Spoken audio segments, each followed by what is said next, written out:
Sveiki gyvi, prisijungę vėlgi prie Animazonos podcast'o. Šį kartą mes labai nestandartiškai, po žiauriai ilgos pertraukos, esam Kaune, Lietuvoje, kaip supratot, Kaunas ir Lietuvoje, jeigu nežinot.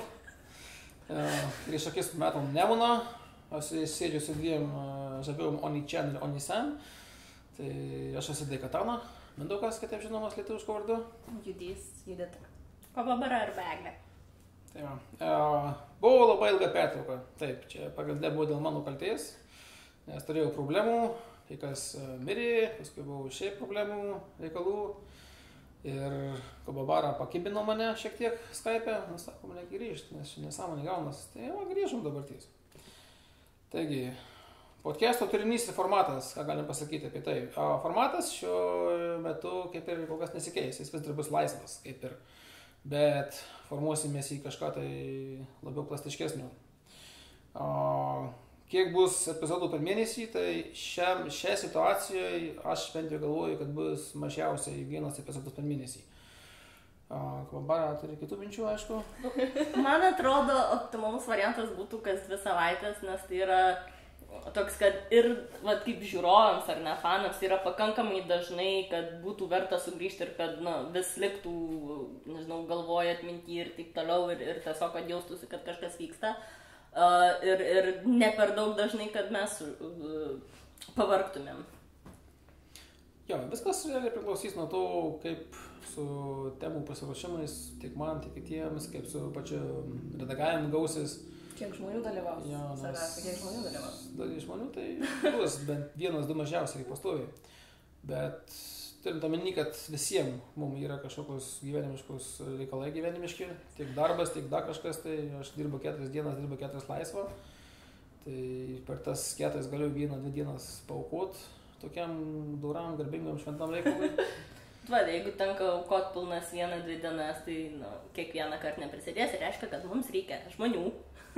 We want you. Tai senovinėse plakatuose, bet tiesiog reikia žmonių, kad tiek norėtų kalbėti. Kalbėti galima ir vienam kartui, tik tai pasirašyti, nes temom kažkaip per rotaciją kažką galbūt sugalvosim. Bet vis tiek, kuo daugiau norinčių, tuo geriau ir reiškia, tuo dažniau bus galima daryti podcastus. Bet dar labiau reikia, kurie galėtų redaguoti ir kurie galėtų nuo katanos tokį sunkus svorį nuimti. Nes jeigu reikia vienam epizodui pilnos dienos ar net 2, tai... Ne, tai pilnos dienos dabar nebebus, nes jau viskas bus paprastinta, bet tiesiog netgi tie patys klausimai po video ar Facebook'e ar dar kažkur tai belikur komentarai, tie padeda, nes iš jų galima suformuoti kažkokią medžiagą. Tai svarbiausia, kad grįžome, tai nepalaidokite dar mūsų, gerai? Ačiū labai. Mes dar gyvi. Ja. Su to pačiu reikalu mums įdomu labai, kaip situacija su fandomu, kur jisai iš vis Lietuvoje, nes, kaip čia minėta, nuo pat pirmo epizodo buvo, kad visi žmonės Lietuvoje, žiūrint, kai buvo prieš 10 metų, prieš 5 metus, žiauriai susiskaldė po visos socialinius tinklus, po Facebookus, netgi užsidarė grupelės ir taip toliau. Mums įdomu, kaip jūs visus pasiekti. Tai tiek galite rašyti po komentarais, tiek siūsti mailus, Animazonos forumus, postus, kaip jums patogiau, nesvarbu, mes būsim ten, kur realiai jūs esat. Mes ten įlysim kaip perkeis, nebijokit. Nes fandomas tikrai yra, nes pažiūrėkit, kiek yra renginiai, cosplay, ten tūkstančiais ateina žmonių, nes jis yra. Mums reikia gal ne tūkstančiais, bet šimtai. Tikrai ateina daug. Na, o Japanas tikrai tūkstančius surenka. Buvo tokia, nors šitų renginių nebūtų, ne? Aš tik tais Nights. Kaip metai, tai... Gerai. Nights yra gerai, bet Nights yra daug mažesnis lyginant su Japanu, ne? Ja, aš buvęs tik tai vienam iš pirmų Nights, atsimenu, seniai, paskui nebuvo Lietuvoje, tai kaip ir... Aš 6 metus išėlės, 6. Susirengė pilnos salės? Pilnos. Ypač per cosplay. Vieniniai dalykai ten dar susakmuša, jo, per tos visus cosplay. Ir per naktinės, tas pats nėra žmonės ant laiptus sėdi, nėra. Žmonės aktyvus, tai galėtų būti ir online taip aktyvus, žmonės taip toliau kažkokios skleis, dar kažką. Žmonės aktyvus, bet jie galėtų parodyti, kad jie aktyvus. Ir mums yra. Tiesiog yra viena, kai vis tiek pakankamai laiko praleidžiama vienam epizodui. Ir nebūtinai apie podcastų šnekant, apskritai tiek ir, sakykime, ir Banzajus, kai buvo. Ir visi kiti, tiek AMV rinkimai ir visi kiti dalykai, tiek rezonai, tiek kitur. Jeigu žmonės praleidžia tam tikrą kiekį laiko ir sąlyginai tikrai nemažai ir po to nėra reakcijos nei iškart po to, nei tarpe ten tų epizodų ar panašių išlendimų, tiesiog nesijaučia, kad tai yra verta ir jau tik kam tada man gaiš savo valandas, jeigu niekam neįdomu. Tai va tiesiog reikia, kad tikrai parodytumėt, kad įdomu. Ne, klausimas, ar jums įdomu, jeigu įdomu, bet kažkas trūksta, tiesiog kodėl? Pasakykit, tiesiog pasidalykit nuomonėm. Netylėkit, pasaukit dislike, dar kažką. Nes jokio feedbacko nėra, jokio atsakymų iš jūsų auditorijų ir taip toliau, tai sunku spręsti, ar tai veikia, ar neveikia, ar įdomu, neįdomu, ar jūs ten žiūri tokius nors Pokemonus tuo metu, nežinau. Žodžiu, daugiau respondų reikia. Apie fandomą tą patį, ar nereikia šičia. Tai va, kur galima su mumis susisiekti, paprasčiausiai rašykit po video. Paprasčiausias dalykas, matot mūsų video, ten galite palikti komentarą. Mes esam, bent jau aš, pavyzdžiui, esu tik Facebook'e, žiūriu komentarus pačios Animezono puslapio grupėse, dabar kol kas nelabai esu, bet jeigu ten reikia, galiu ten ateiti, pagrindinė, aišku, Animezonos forumas, kadangi dabar grįžtam visi su tokiu trenksmiuku. Laukiam jūsų atsakymų, komentarų, nuomonių, taip toliau. Bonus pasiūlymai ir teminis plėtimasis, tai kas liečia mūsų kontekstą visų tų epizodų, mes plėsimės. Jis nebus toks, kaip aš norėjau, ten grandioziškų planų ten daryti super kažkokias detalės analizės, pristatymus, istorijas, nes tam reikia dafiga laiko, ir dafiga žmonių, ir dafiga vertimų ir taip toliau. Dafiga reiškia daug. Lietuviškai. Ir net šiaip žmonių, kurie arba jau išmanytų tą temą, arba būtų pasiruošę greitai išsimaninti, ar kaip čia pavadinus. Tai va, tam dalykui tikrai, tokie dalykai įsamus, gilūs, edukaciniai, tai bus tik tais, kai daugiau atsiras komandos. Bet turint omeny, kad tai yra visiškai nekomercinis, nepelnų siekiantis bla bla bla projektas, tiesiog susėdę fanai daro tai, ką fanai daro. Tai tas nesimato labai tolimų ateityje, bet kažkokios ale edukaciniais medžiagos, naudingos medžiagos, informatyvų prasme tikrai bus. Kad ir žaidimų forma, ne? Šnekėjom, buvo idėja viena tokia, kaip čia, pasiskolinta, ar kaip taip švelniau pavadinus. Yra Britų radijo laida ir kaip yra 4 dalyviai laidoje, kurie iš anksto pasiruošia mini kalbą apie 3 minučių trukmės tam tikrą temą. Esmė ir žaidimo tikslas toks, kad ta kalba turi būti prigrūsta visokių melagingų faktų, juokų, žodžių, nesąmonių arba tiesiog netiesų. Bet toje kalboje tas žaidėjas turi prakišti, prastumti, paslėpti 5 faktus, 5 tiesas. Ir tada kiti žaidėjai spėlioja, tada taškų formė, esmė, kad spėlioja pačios kalbos metu, tarkim, pasakomas sakinys, sakykim, ten Japonija įkūrė imperatorius Mangahito ir kažkas spaudžia mygtuką, sako, va čia teisingai, manau, ir ten tada taškai dalinasi. Tai buvo tiesiog irgi mano pasiūlymas daryti tokį, nes tiesiog karts nuo karto, nes tai būtų šiek tiek toks mini lengvesnis atokvėpis nuo kažkokių rimtų ar ilgesnių tiesiog diskusijų ar ką, ir tiesiog toks kaip ir žaidimo forma, bet irgi kažkas apie Japoniją ir kažką ir sužinot galima ir pasilinksmint tuo pačiu metu.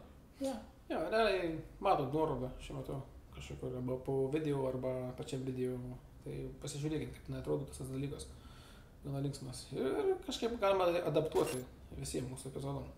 Tuo pačiu įtraukame jūs.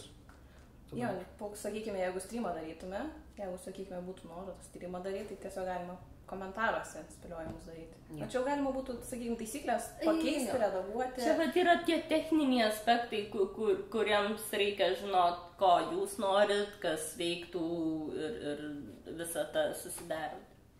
Dėl streamų aš norėjau daryti jau šiandien jums streamų, bet tam reikia šiek tiek didesnės auditorijos ir susirasti normalią platformą, kur tai daryti pastoviai. Aš esu labai linkęs daryti YouTube live, bet mobiliems device'ams, visokiem aparatams, tai tam tinka periskopas, pavyzdžiui, kuris transliuoja tik periskopas transliuoja į Twitterį. Bet ir pačiam Facebook'e taip galima daryti, daug kas daro, visokie future.com tinklapiai taip toliau. Tai yra labai lengva padaryti iš tikrųjų. Tai pirmiausia, reiktų sugalvoti, kaip tai adaptuoti gyvai auditorijai. Bet tai galima, aišku, klausimus galite uždavinėti, pavyzdžiui, tam, žinot patys, ką daroma, streamai. Žiūrit Twitch'ą, manau, žinau, kas yra Twitch'as. Lava žiūrit, žinau. Ja, tai tiesiog gyvai galima bendrauti klausimus, savo neapykantą šliet, dar kažką, tai, nesvarbu. Sugalvosim, ką. Mažiau neapykantos, daugiau meilės. Arba pasakyti, pas ką mikrofonas kompiuterio užė. Ne, bet iš tikrųjų pastabos. Manau, bus tokių dalykų. Ne, bet pastabos yra reikalingos. Turiu minėti, tik jos turi būti argumentuotos. Ne tai, kad, čia jinai lievai. Tai kodėl tas lieva? Ar jinai kažką ne tą pasako? Ar yra kažkas, nežinau, galbūt nusišneka, nei ten, turbūt išneka į ten. Ar jūs geriau žinot? Ar balsas tiesiog nepatinka? Gal kažkas yra, gal taipint geriau. Tiesiog, kad nebūtų ta tokia kritika, kad būtų argumentuota, manau. Nes jos reikia. Taip, be abejo. Dėl tų pačių fandomų susijusius veiklos, aš praleidau tą visą dalyką, bet aš mačiau, kad forume aktyviai, gan palyginus, kaip animazonos aktyvumas yra, vyko azarai, visi konkursai, muzikinių klipų, rašytojų dvikovos ir taip toliau, kaip su aktyvumu ten buvo. Tai pastaruoju metu vėl atgyja lyg ir, čia ypač viena narė Džiusan Kitsune labai aktyviai reiškiasi tiek AMV kovų nori, tiek tada ir kiti atsibudo ir pradėjo AMV kautis ir MEPO kova buvo neseniai, man atrodo, balsavimas gal prieš 2-3 dienas pasibaigė ar panašiai. Tai su rašytoju irgi panašiai, tai vat kažkas taip po truputį kaip ir vyksta, buvo kada vasarį gal? AMV Azaras, ar šiaip ten Azaras, irgi žiūri metų pradžioj. Tai kaip ir yra, bet tų postų, tų komentarų, įrašų visų yra daugiau, bet daugumoje tai yra vis tiek tie patys keli žmonės, 5-6, kažkiek ant 2 rankų pirštų galima suskaičiuoti aktyviuosius.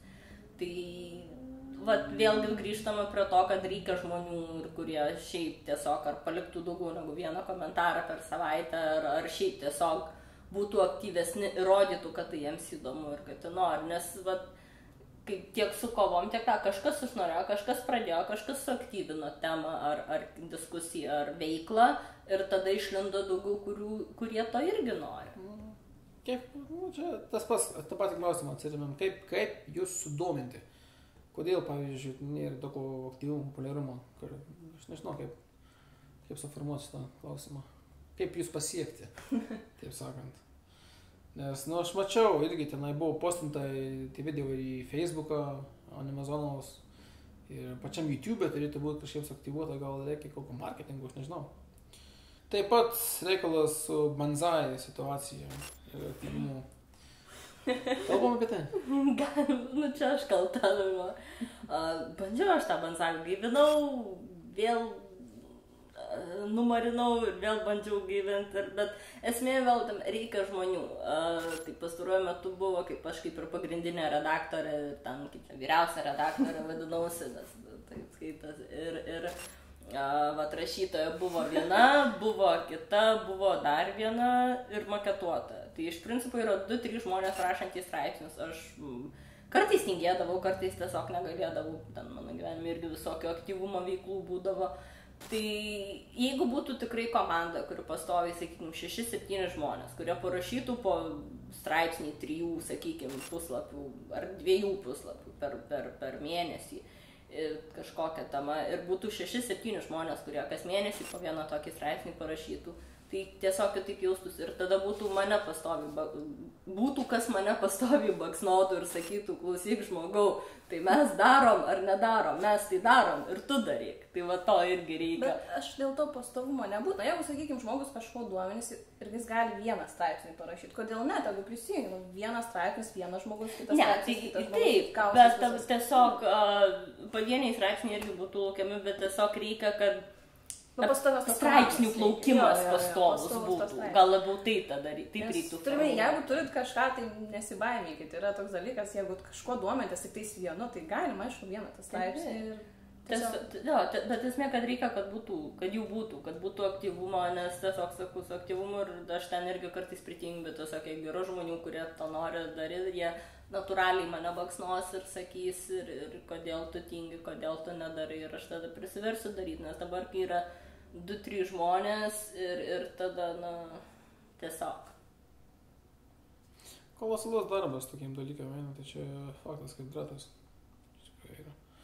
Bet vienu žodžiu dar šansų yra, kad jisai gali gimti. Yra.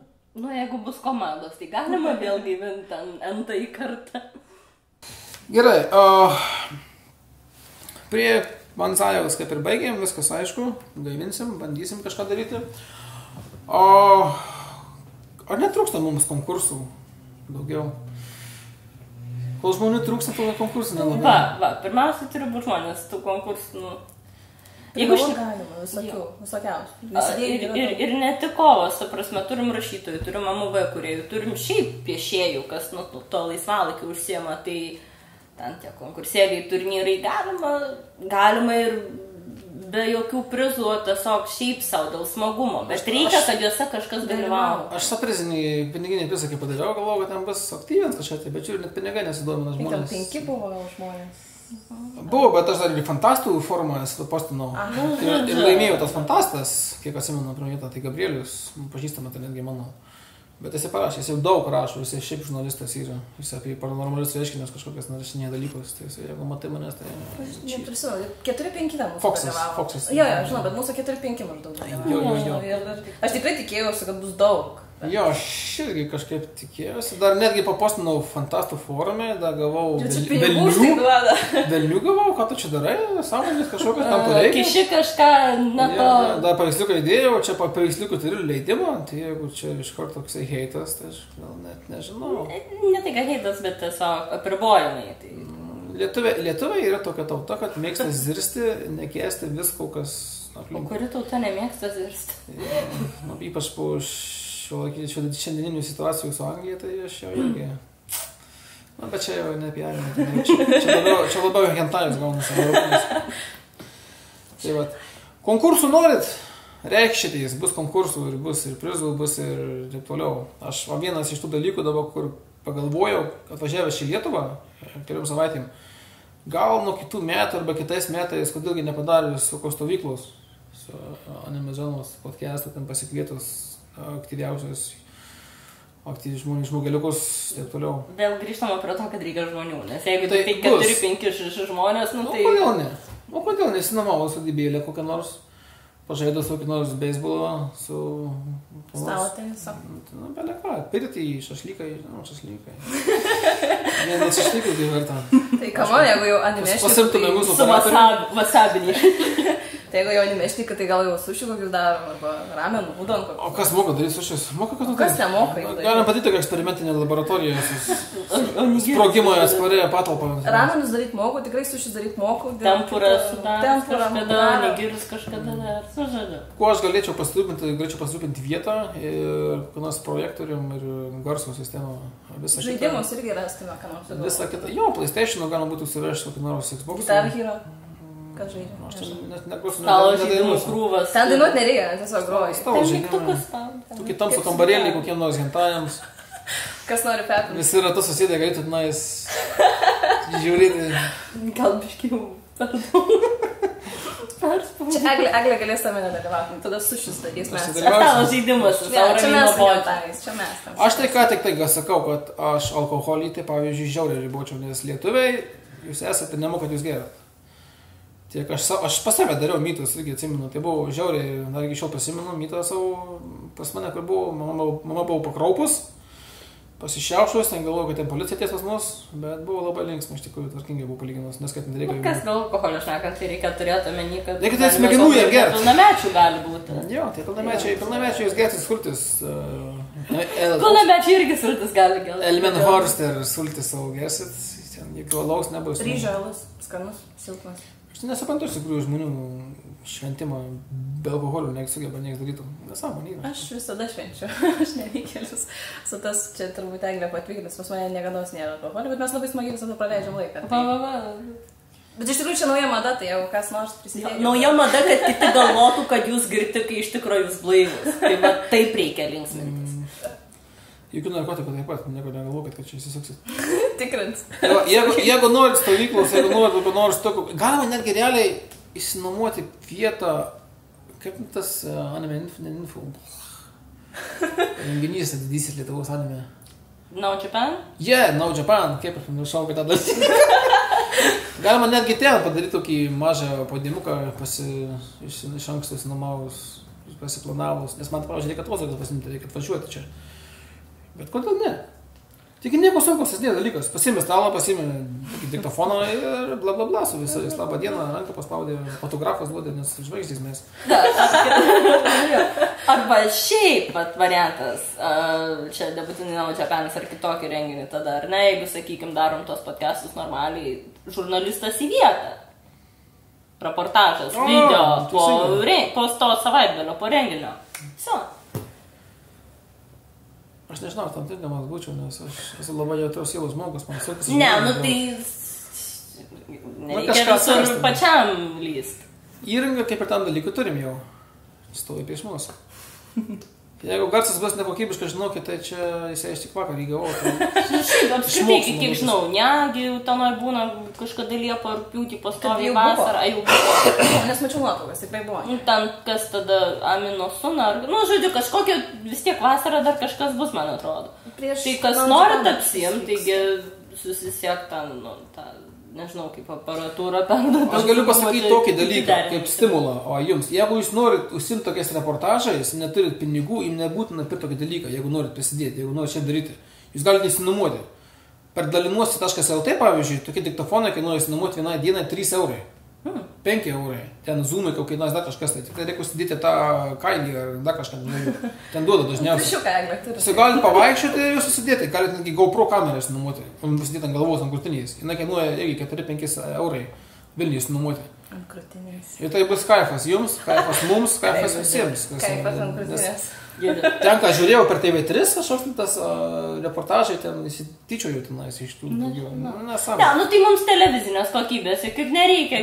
Svarbu, kad nebūtų ten pikseliuota viskas ir tiesiog, kad būtų galima žiūrėti. Kad žmogus galėtų šnekėti. Su laiku jį bus, o diktofonai patys va tokie, tai už 3-4 eurų gaila. Cigaretės nebrangiau. O laikai rūko nuo 3 klasės jau šias laikas. Mano laikais to nebūdavo. Man atrodo, mes truputį nukrypsam. Tai vat, ką, galim pabiškį rišti, į pabaigą, ne? Jo? Galim. Na, pabaiga, aišku, atsiliepimai iš mūsų fanų, galima sakyti. Čia kas, kad nereikėtų atsakinėti komentarus YouTube'e, tai aš jums čia pasakysiu. Epizodas 8 apie mechas, kur buvo, tai Grimas 18 klausė, projektas, kaip ir suprantu, užsibaigė. Nu tai, kai matai, Grimai, mes sugrįžom, neužsibaigė. Resurrectionas įvyko. Šitą gan praleis. Aš jau sakiau, aš Hinami, 8 epizode to pačiam. Matosi, kad mažai mechos matė. Evangelionas labiau skirtas mėgėjams. Mažai tikrai mechos yra. Nu, žinai, jame mechos pakankamai yra. Čia jeigu taip pačiu lygis galima, kad žemėje per mažai degonės, 20% degonės, man to užtenka, per daug bus hiperventiliacija. Tai aš skaitau, kad mechos ten yra tiek, turi būti. Grinai mechos anime. Kaip gali būti mažai mechos? Didžiuliai, gigantiški robotai. Aš mekos atsisakau ir ten nelandu, tai man... Gal čia tame skirtumas, ką žmogus meką suvokia? Nu, aš suprantu, suvokia labai daug kovų ir daugiau nepakito. Tai gal čia tame spėjame, Transformeriai, pavyzdžiui. Kod gesas irgi galima sakyti, meka ar ne meka, nu kaip ir meka, bet gal kažkas... Tai, kad ten daug ar mažiau mekos, tai nekeičia to fakto, kad tai yra meka. Ten tikrai nėra mėgėjams, ten filosofija ir taip toliau. Nu, dar paskutinis. Bet vat, esmė, kad mums reikia daugiau tokių, kurie diskutuotų ten, kad ir sutinkat, nesutinkat, nu, jeigu civilizuotai svarbu, tik tai išsireikšti. Bet vat, reikia daugiau tokių, kurie ar tą temą, ar apskritai tiesiog irgi kartu su mumis diskutuotų. Ir šiaip pat live streamas būtų gerai, nes galima tai daryti viską gyvai. Nes, pavyzdžiui, tai kodėl galvoja, kad čia yra tik tais, ne meka, ten kažkas ten. Kodėl? Nes, nu, pavyzdžiui, mums atrodo meka, kažkam kitam ne, tai reikia argumentų. Jeigu yra robotas, tai yra mecha. Nu, man yra jau atrodo, bet... Čia Killer B gali su manim nesutikti, bet tai yra mecha. Bet jo šiandien nėra, todėl mes visi sutinkam. Tiesa, Killer B ir Cimbiko nėra, nes jie Vilniui, o Cimbikas Kaune dirba žmonės. Mes darbo dieną rašinėjom, atsiprašom. Tai atostogas. Ja, dar vienas atsiliepimas, tai yra iš epizodo numeris 1, jis parašytas buvo neseniai, prieš 5 mėnesius. Parašė Gilti anime. Garso kokybė gana gera, kartais nuo karto tik šioks toks šnipavimas girdisi. Kas yra šnipavimas? Šnipštimas? Šnopavimas, čia yra juk šalia. Šnipavimas, šnipa. Pas ką čia kiaulis nugis, pas mane? Nu, čia buvo pirmas epizodas, tai buvo eksperimentinis. Tai... Konkurentams paslaptis tuo pačiu metu transliuojam, tai va, štai matyti. Plastinės operacijos. Aida girdėjo. Jo, tai viskas, nebeturim šnipų. Šnipavimas ir kiuksėjimas girdėsis, da, kol kas nebus super profesionalius įrangus pas mus. Tai mes patys neprofesionalus. Viskas gerai. Balsų trenerių pirmiau reikia, tada galima techniką. Mes nebuvis aktoriai, mes čia. Tai va, pagrindą kaip ir sakom, kad pagrindinį podcastų dalis kaip ir viskas, nes ko šis podcastas norėjau pasakyti, ką mes norėjom pasakyti šito podcasto, tai kad mes grįžtame, mes niekur nemirime, kaip daugumą galvoju. Svarbiausia, kad norim grįžti, bet tam reikia ne tik kas mūsų nežudo, daro mus stipresniais. Na, čia šiko filmų pasakiau, čia apie šnipus. Tai nuo šio epizodo mes kas mėnesį minimum, gal kas 2 savaitės, jeigu visi dievai nenori sakyti, kad na, Alachas mus laimins, tai grįšim. Tai va. O dabar ką? Nu, šiuo atveju iki kito susitikimo. Ir galim realiai pageiminti, ar norit. Pageiminti. Galim, aš tai laiko turiu.